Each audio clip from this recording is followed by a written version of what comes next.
Yeah, he is. Claudel comes into the States about 2 to 3 months out of the year and travels in the States. Basically, he's fundraising for the mission, but he leads worship at churches. He'll do whatever. I mean, he'll do a song or he'll lead the worship. Normally, either Otis or I will go with him, and we'll talk about the mission during that time. So if you'd be interested in that, please go on our website or email me or Otis. Let us know, and we schedule that out for him. But he's really good. I mean, it's fun to watch him in the States. What other questions do you have? Yeah, yes, they gave us the land because they want us to do what we've done here there. I think it's a compliment. They don't outright say, hey, you're doing a great job. We are sanctioned by them in all areas. We were mentioned by them after post-quake that there's 3 organizations they really recognize in Haiti. We were one of the 3 for this. So I think they work with us, and honestly, we honor them. I think that's a mistake of a lot of organizations that come in, is they think because Haiti is what it is, they don't honor the government. And we work with them, and we've sent a lot of product from our warehouse to their families. They weren't getting it from anywhere else. So, I mean, we try to work with them as much as possible. Yes? We're still trying to figure that out. Actually, down here in the Village of Hope, we're finishing out the yellow building, and that'll hold 40. And then we can, through this facility here and that, and then the other village, we'll be able to house them all. It'll be tight, but we'll be able to do it. People love the adventure, right? They like that story they can take home with them. And that's why we're pushing hard. That group, we have a group from Canada that's coming in, and they're going to be working specifically on the guest house. They're here for 2 weeks. One of the best groups we have, just because they come in and they go from morning. I mean, they get up at like, what time is it? It's 5. They're crazy guys. I think they normally come in February, so it's they're used to having the cold up there, so they get in the warm and they just go crazy. But they go at 5 to late at night, and they're all skilled laborers. So they just come in. They have ladies that cook for them. They bring their own cooks, and I mean, it's great. It's a good time to be here because they have great cinnamon rolls for morning, and it's fun. It's fun, but they do great. So they'll come in. They'll probably have half that guest house done. They're just really driven. Any other questions? Yes? What's the best way to support the mission? That's a great question. Thank you for asking that. We like that question. There's a couple ways you can support us. One is we need people that will just join on kind of, we call it Team Hope, and just support the ministry here. That allows us to be able to, I mean, when you see the vehicles running, the fuel it takes to operate the generator, there's a lot that goes behind the scenes to make the mission happen daily. So just joining and helping us be a partner would be one. You can sponsor a child at the school. We are almost 100%. We were in Texas and sponsored 360 kids, which put us real close to having 100% sponsorship.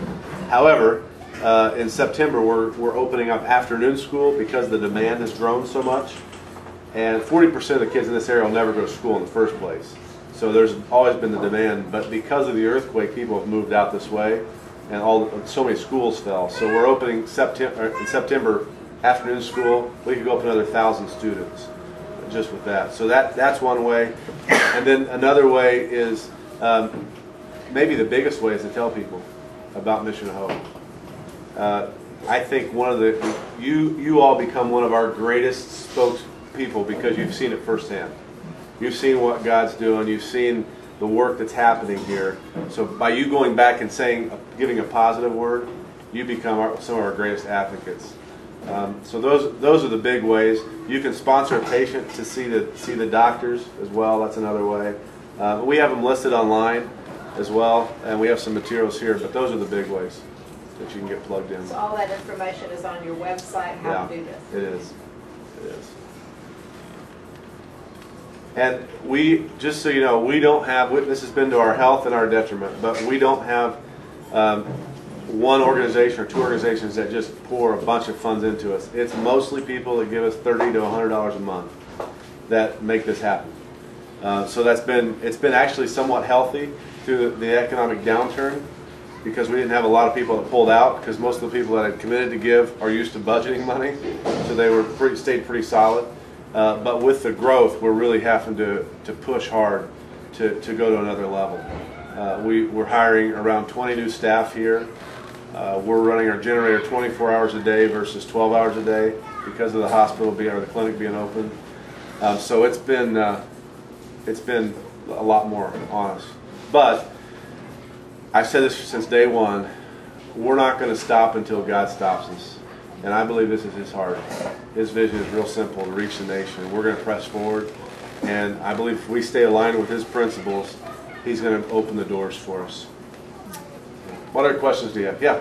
I was chatting with Vanessa today, and she was telling me about something about a shake that you're developing. Can you say more about that?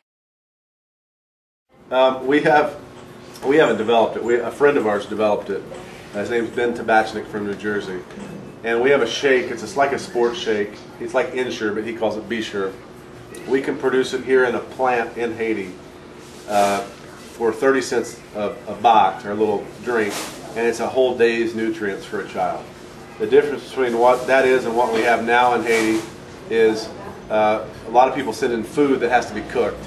And if you look at the mountains, there's no trees. And when they cook it, they have to continually deforest. So this is something we can produce here. It brings up the employment here. It employs Haitians, and then it goes back to the Haitians to be utilized. I'm meeting with the embassy folks about that, USA, trying to get funding for that. Again, because I believe it helps the nation of Haiti as much as it helps the economy of Haiti. But that's something we're working on. Then they can recycle the packaging into school desks and tin. So it's a pretty neat deal. It's Brana is the company here, Tabachnik Fine Foods in the United States, and then there's Tetra Pak, who is the other partner in their worldwide packaging. So that's one of the plates we have spinning, just praying God will open it. Our goal is to feed 100,000 kids a day next year, and that's one of our avenues. Convoy of Hope is one of our big partners on food distribution and disaster relief. Convoy has been significant for us, and they're committed to helping us feed at least 50,000 kids a day starting in September, next school year. Let me just close out with this. I want to challenge you to, as you leave here, go back and not make this just a missions trip, but make missions a lifestyle. God didn't call any of us just to make a one-week commitment to serving Him. It's a lifestyle. And my prayer is that as you leave here, you've caught a vision that will go back to where you're at, that every day will be a mission of hope for you. Because, you know, God's called us here, but He's called you and placed you where you're at to make an impact for Him. And He needs you to do what you can there for Him. And if you can, please help us out. Pray for our team here. It's been a long 2.5 months, but God's been good, and we need your help. So if you can, please help us out.